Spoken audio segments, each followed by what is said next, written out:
नमस्कार मंडळी, तुमचं पुन्हा एकदा नव्याने स्वागत आहे आपल्या यूट्यूब चॅनलवर. आणि आज आहे शुक्रवार आणि आज आमची वेदिकाने ड्रेस चेंज नाही केला आहे कारण तिला माहिती नव्हतं की आज क्लास होणार आहे की नाही. त्याच्यामुळे ती साध्याच कपड्यांवर बसली आहे स्कूलच्या. तर आज स्कूलमध्ये बुक मार्क शिकवण्यात आलं. काय होतं? बुक मार्क ना. तर ते तिने बनवून आणले कारण आज आमचा रुद्रा स्कूलमध्ये गेला नव्हता, त्याला बरं नाही आहे म्हणून. तर तुम्हाला ती आता दाखवेल की बुक मार्क कसं बनवायचे. दाखव, चांगलं वाला बनवलंस ना ते दाखव.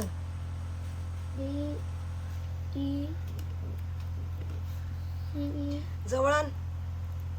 बघू शकता कसे तिने तिला डोळे लावलेत आणि बनवले. आणि हे कसं घालायचं असतं ना ते पण ती दाखवेल. बुकला घालून दाखव, पिंक वाला घालून दाखव बुकला. किती क्यूट दिसतंय ना. असं हे एक्झाम मध्ये येणार तुम्हाला बनवायला. तर तुम्हाला व्यवस्थित हे बनवायचंय, कळलंय? छान, एक नंबर, मस्त. आणि आज रुद्रा स्कूलला गेला नव्हता त्याच्यामुळे तो आता स्कूलमध्ये जे शिकवलंय ते होमवर्क करतोय. तोपर्यंत वेदिका बसले कारण आमच्या रुद्रांचे पण बुक मार्क्स बनवायचे. हे झालं की आपण अभ्यासाला सुरुवात. तोपर्यंत तुम्ही तुमचं काम करा. तुम्हाला आता रायमिंग वर्ड्स दिलेत, त्याचे अपोजिट वर्ड लिहून काढायचे. रायमिंग वर्ड मॅच होणार आहे. सॅड, हा ते वाली लिहा.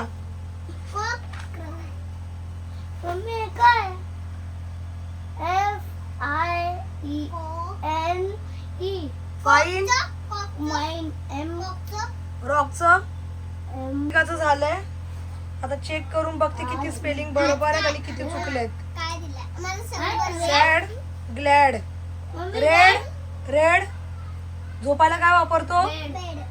फाईन, माइन, रॉक, कॉक्स,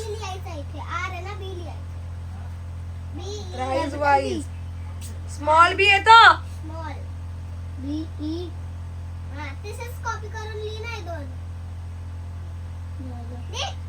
ह्याच्यामध्ये मार्क घालवायचे नाहीत, ह्याच्यातला कुठला पण देणार आहे टीचर. किती पैकी किती मिळाले तुला? चुकणार मग एक्झाम मध्ये. मग वेची स्पेलिंग नाही येत. मे वे होतं ना, विसरल्यास काय सगळं? त्यांचं पण झालंय. आता बघूया किती स्पेलिंग बरोबर आहेत. Sad, glad, fine, mine, rock, cocks, rise, wise, clever, never, red, bed, may, way, healthy, wealthy. 8 पैकी 8 टोटल तुझे पण बरोबर आलेत. हेच एक्झाम मध्ये येणार आहेत. ह्याच्यामध्ये मार्क घालवायचे. तुम्हाला करायचं मॅच द फॉलोइंग. पहिला प्रश्न आहे विलिंग. विलिंग म्हणजे काय सांगितलं? कुठली तरी गोष्ट करायला नेहमी रेडी असणं. त्याला इंग्लिश मध्ये बोलतात रेडी टू डू समथिंग. विलिंगचा आन्सर नेहमी काय येणार? Ready to do something. जोडा लावा त्याला. सेकंड वाला ready to do something. Second आहे uneasy.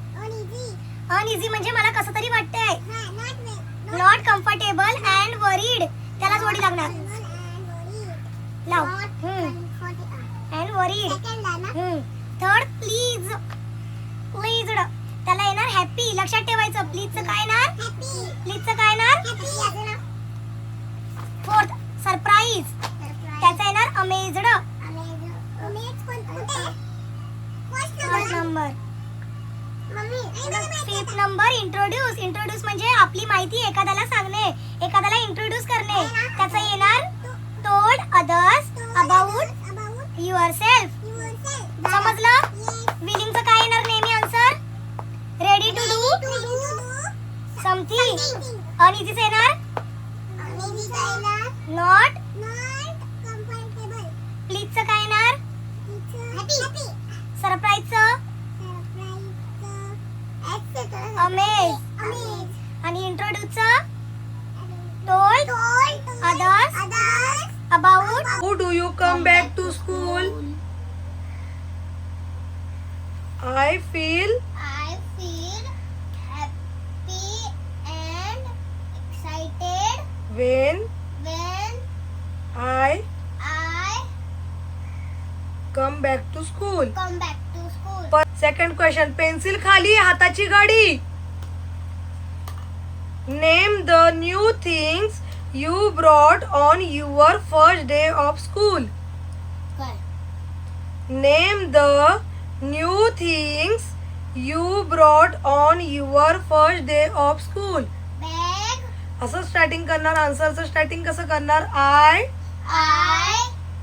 Brought new shoes, I brought new shoes, new books, new books, new bag, new uniform. new uniform. तर अशा प्रकारे आम्ही आज शॉर्ट क्वेश्चन आन्सर करून घेतलेले आहेत आणि उद्या ह्यांच्या स्कूलला सुट्टी आहे, सॅटर्डे संडे. तर आता वेदिका काय करते काय माहिती नाही, उद्या ट्युशनला येते की नाही, का डायरेक्ट सोमवारीच येणार आहे ती. तर आता आपण भेटू डायरेक्ट सोमवारी. तर आजचा ब्लॉग तुम्हाला कसा वाटला हे नक्की कमेंट करून सांगा. व्हिडिओ आवडल्यास आमच्या व्हिडिओला लाईक करा, कमेंट करा, शेअर करा आणि आमच्या चॅनलला अजून सबस्क्राईब केलं नसेल तर प्लीज आमच्या चॅनलला सबस्क्राईब करा आणि भेटू पुढच्या ब्लॉगमध्ये. Till then bye bye.